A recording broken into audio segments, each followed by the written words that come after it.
যখন আমাদের বাসায় ভাবি আসত কেমন জানে এক অদ্ভুত নীরবতা নেমে আসত পুরো বাড়ি জুড়ে। ভাইয়া প্রায়ই ব্যবসার কাজে বাইরে থাকত, আর সেই সুযোগে আমার বুকের ভেতরের লুকানো অনুভূতিগুলো যেন আরও তীব্র হয়ে উঠত। জানালার পাশে বসে বিষণ্ণ চোখে বাইরের দিকে তাকিয়ে থাকা ভাবিকে দেখে মনে হতো এ নীরবতা শুধু বাড়ির নয়, তার মনের ভেতরেও। সেদিনও ভাইয়া ছিল না, বাড়ি একদম ফাঁকা। আমি জানতাম এটাই সেই সুযোগ যা আমার জীবনে হয়তো আর কখনোই আসবে না।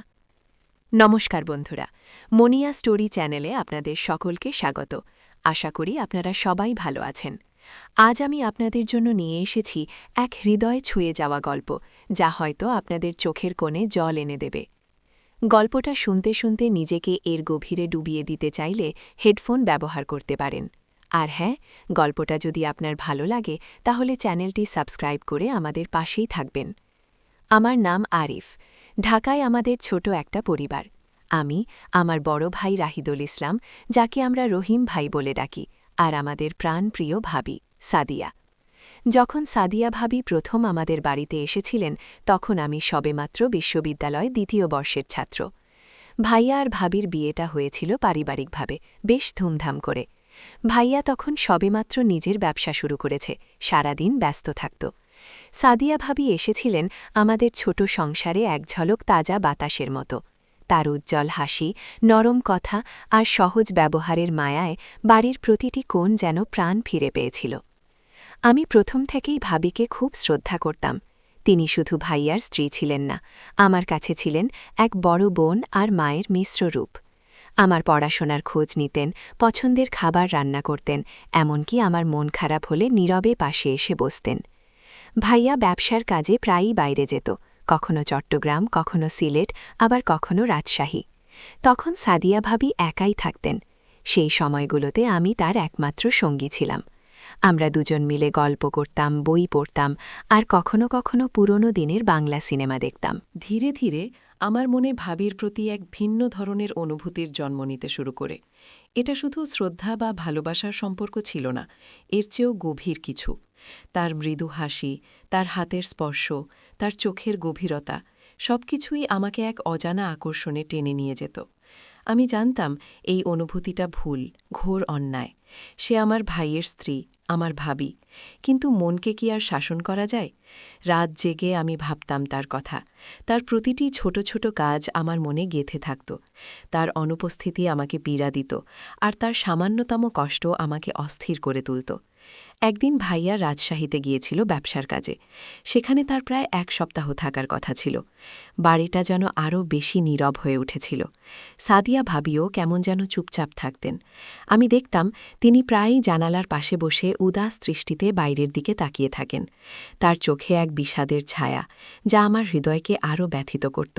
আমি বুঝতে পারতাম ভাইয়ার অনুপস্থিতি তাকে ভীষণ একা করে তুলেছে। একদিন বিকেলবেলা আকাশ মেঘলা ছিল, ঝিরিঝিরি বৃষ্টি পড়ছিল বাইরে। ভাবি বারান্দায় দাঁড়িয়ে বৃষ্টি দেখছিলেন। তার চুলগুলো অবিন্যস্ত, শাড়ির আঁচলটা কাঁধ থেকে কিছুটা সরে গিয়েছিল। আমি তার দিকে তাকিয়েছিলাম, আমার বুকের ভেতরটায় এক তীব্র হাহাকার। আমার মনে হচ্ছিল এই মুহূর্তে যদি আমি তাকে জড়িয়ে ধরে বলতে পারতাম, ভাবি, আমি আছি তো তোমার পাশে। কিন্তু এই কথা বলার অধিকার আমার ছিল না। আমি রান্নাঘরের দিকে যাচ্ছিলাম চা বানানোর জন্য। তখন শুনলাম ভাবি খুব নিচু স্বরে কাঁদছেন। আমার পা দুটো যেন পাথরের মতো জমে গেল, বুকটা ধরফর করে উঠল। কি হয়েছে? ভাবি কাঁদছেন কেন? আমি খুব সাবধানে বারান্দার দিকে এগিয়ে গেলাম। দেখলাম ভাবি রেলিং ধরে দাঁড়িয়ে আছেন, তার কাঁধ দুটো কাঁপছে। বৃষ্টির শব্দে হয়তো আমার উপস্থিতি তিনি টের পাননি। তার কান্না আমার কানে বিষের মতো লাগছিল। আমি আর নিজেকে ধরে রাখতে পারলাম না। ভাবি, আমার গলা দিয়ে স্বর বেলালো খুব নিচু, প্রায় ফিসফিস করে। ভাবি চমকে উঠলেন, দ্রুত চোখ মুছে আমার দিকে ফিরলেন। তার চোখ দুটো লাল, মুখটা ফোলা। আরিফ, কখন এলে? আমি তার কাছে গিয়ে দাঁড়ালাম। কিছু হয়নি তো ভাবি? কাঁদছিলে কেন? তিনি মাথা নিচু করে বললেন, না, কিছু না, এমনিতেই। বৃষ্টির দিন তো, একটু মন খারাপ লাগছিল। আমি জানতাম এটা সত্যি নয়, তার চোখের জল মিথ্যা বলতে পারে না। আমি নরম স্বরে বললাম, ভাবি, তুমি কি আমাকে পর ভাবছ? আমি তোমার ছোট ভাই না? আমার কাছে কিছু লুকাতে পারো না। আমার কথায় হয়তো তিনি কিছুটা ভরসা পেলেন। তিনি এবার আমার দিকে তাকালেন, তার চোখে এক অসহায় আবেদন। আরিফ, আমার খুব একা লাগছে। রাহিদুল মাসের বেশিরভাগ সময়ই বাইরে থাকে। আমার মনে হয় আমি যেন এই বিশাল বাড়িতে একা একটা দ্বীপের মতো। তার কথা শুনে আমার বুকের ভেতরটা মোচড় দিয়ে উঠল। আমি হাত বাড়িয়ে তার কাঁধে হাত রাখলাম। তার কাঁধটা কাঁপছিল। ভাবি, তুমি একা নাও, আমি আছি তো, আমি সব সময় তোমার পাশে থাকব। তিনি আমার দিকে তাকিয়েছিলেন। তার চোখে অদ্ভুত এক মিশ্র অনুভূতি, কষ্ট, একাকিত্ব আর হয়তো কিছুটা স্বস্তি। সেই মুহূর্তে আমি তার চোখে এক নতুন গভীরতা দেখতে পেলাম, যা আগে কখনো দেখিনি। আমাদের মধ্যে এক অদৃশ্য দেয়াল যেন একটু হলেও নড়ে উঠেছিল। সেই ঘটনার পর আমাদের সম্পর্কটা আরও নিবিড় হয়ে ওঠে। ভাইয়া যখন বাইরে থাকত, আমি ভাবির দেখভাল করতাম।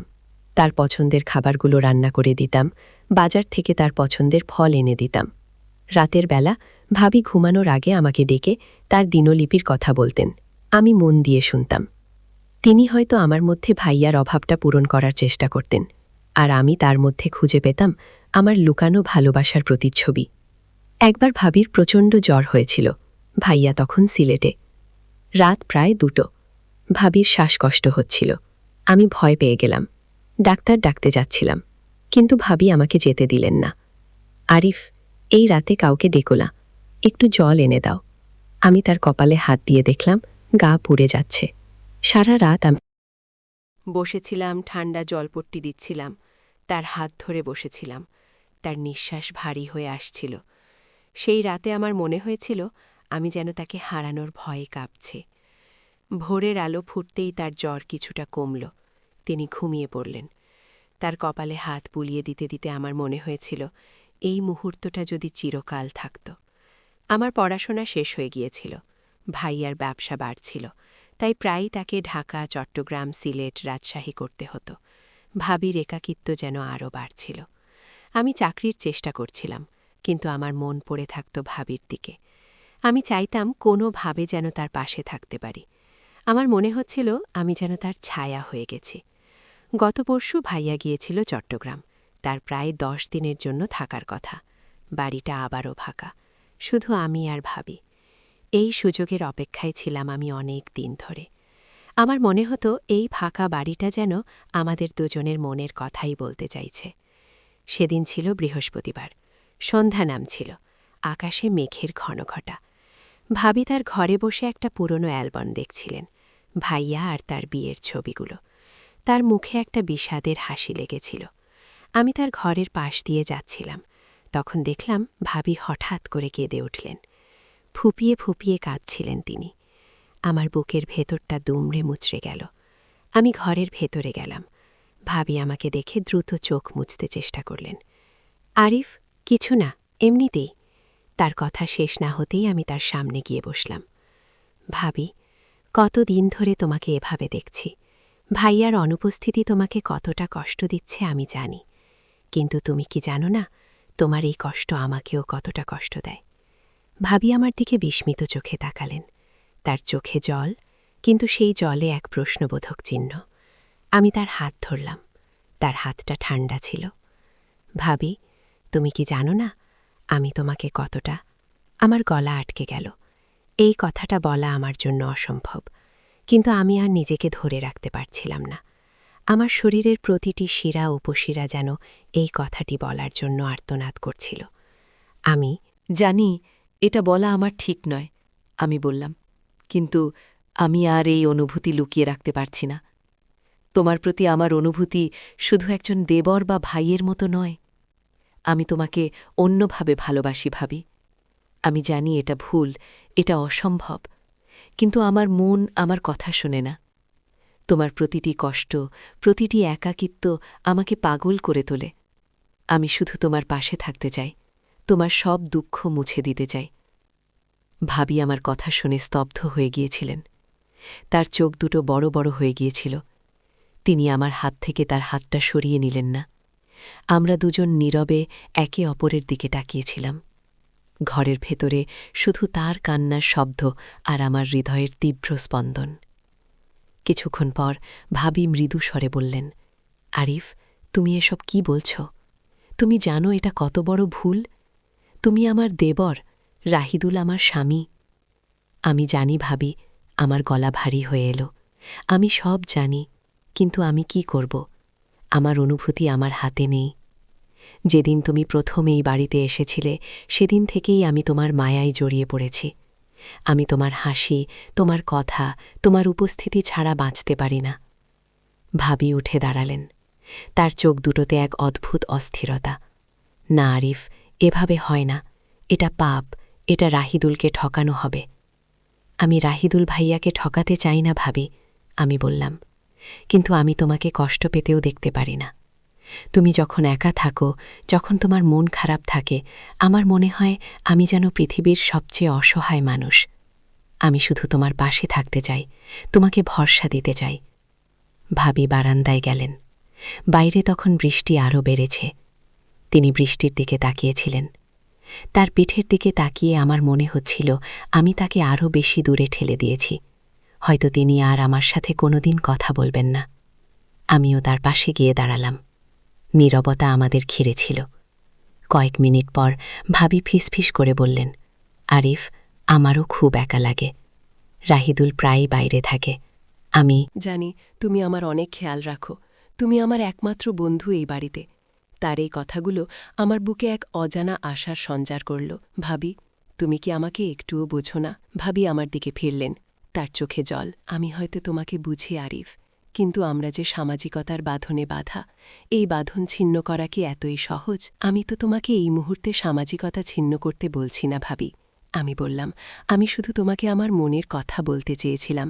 আমি চেয়েছিলাম তুমি জানো যে এই বাড়িতে এমন একজন আছে যে তোমার জন্য সব কিছু করতে পারে, যে তোমার কষ্ট দেখতে পারে না। ভাবি আমার দিকে তাকিয়ে রইলেন, তার চোখে এক গভীর শূন্যতা। আমি তার আরও কাছে গেলাম, তার মুখে হাত রাখলাম। তার গাল বেয়ে উষ্ণ জল গড়িয়ে পড়ছিল। আমার মন চাইছিল তাকে জড়িয়ে ধরতে, সব কষ্ট ভুলিয়ে দিতে। এই মুহূর্তে বাড়িটা একদম ফাঁকা ছিল। কোনো তৃতীয় ব্যক্তি ছিল না, শুধু আমি আর আমার ভাবি। আমি তার কপালে আলতো করে চুমু খেলাম। এটা কোনো কামুক স্পর্শ ছিল না, ছিল গভীর ভালোবাসা আর এক অসীম সুরক্ষার প্রতীক। তার শরীরটা প্রথমে কেঁপে উঠল, তারপর ধীরে ধীরে শিথিল হয়ে এলো। তিনি চোখ বন্ধ করলেন। আমার মনে হচ্ছিল এই মুহূর্তে আমরা যেন পৃথিবীর সব নিয়ম কানুন থেকে মুক্ত। কিছুক্ষণ পর ভাবি চোখ খুললেন। তার চোখ দুটোতে এখন আর শুধু কষ্ট ছিল না, ছিল এক অদ্ভুত মায়া, এক গভীর অনুভূতি। আরিফ, তার স্বর ছিল খুব নিচু, তুমি আমাকে এমন এক পরিস্থিতিতে ফেলে দিলে যা থেকে বের হওয়া কঠিন। আমি তোমাকে কোনো পরিস্থিতিতে ফেলতে চাইনি ভাবি, আমি বললাম। আমি শুধু তোমাকে ভালোবাসতে চেয়েছিলাম, তোমাকে খুশি দেখতে চেয়েছিলাম। আমার এই ভালোবাসায় কোনো চাওয়া নেই, শুধু আছে তোমার সুখের আকাঙ্ক্ষা। ভাবি দীর্ঘশ্বাস ফেললেন। আমি জানি না আরিফ, আমি কিছুই জানি না। আমার মন খুব অস্থির। রাহিদুলকে আমি ঠকাতে পারি না। আমার তোমার এই অনুভূতিকে অস্বীকার করতেও আমার কষ্ট হচ্ছে। আমাদের মধ্যে এক নতুন সম্পর্ক তৈরি হয়েছিল, যা ছিল অদেখা, অচেনা। সেই রাতে আমরা আর বেশি কথা বলিনি, কিন্তু আমাদের নীরবতা হাজারো কথার চেয়েও বেশি কিছু বলে দিয়েছিল। আমি জানতাম আমার মনের কথা বলার জন্য এটাই ছিল আমার একমাত্র সুযোগ, আর আমি সেই সুযোগটা কাজে লাগিয়েছিলাম। হয়তো এটা ভুল, হয়তো এটা সামাজিকতার বিচারে পাপ, কিন্তু আমার হৃদয় যা অনুভব করছিল তা বলতে পেরে আমি এক অদ্ভুত শান্তি পেয়েছিলাম। পরদিন সকালে ভাইয়ার ফোন এলো, সে আরও 2 দিন পর ফিরবে। ভাবি আর আমি সকালে নাস্তা করছিলাম। আমাদের মধ্যেই সেই রাতের ঘটনার পর এক অদ্ভুত নীরবতা বিরাজ করছিল।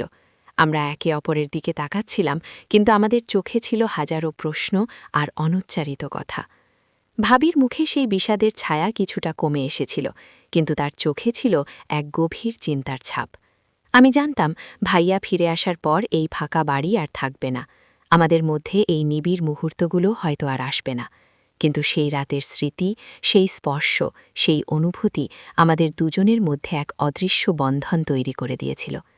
আমি হয়তো তার স্বামী হতে পারিনি, কিন্তু তার একাকিত্বের মুহূর্তে আমি তার পাশে দাঁড়িয়েছিলাম, তার মনে একটু হলেও শান্তি দিতে পেরেছিলাম। আমার এই কাজটা ছিল আমার ভালোবাসার এক নীরব প্রকাশ, যা হয়তো সমাজ মেনে নেবে না, কিন্তু আমার হৃদয় চিরকাল তাকে স্মরণ করবে। ভাইয়া ফিরল 2 দিন পর। বাড়িটা আবার কোলাহলে ভরে উঠল। ভাইয়ার হাসিতে, তার কথায় বাড়ির পুরনো ছন্দ ফিরে এলো। কিন্তু আমি আর ভাবি জানতাম আমাদের মধ্যে কিছু একটা চিরকালের জন্য বদলে গেছে। আমরা এখন একে অপরের দিকে তাকাই ভিন্ন চোখে। আমাদের নীরবতা এখন আরও গভীর, আরও অর্থবহ। আমি তার দিকে তাকিয়ে থাকি আর ভাবি মাঝে মাঝে আমার দিকে তাকিয়ে মৃদু হাসেন। সেই হাসিতে থাকে এক লুকানো রহস্য, এক গভীর আবেগ।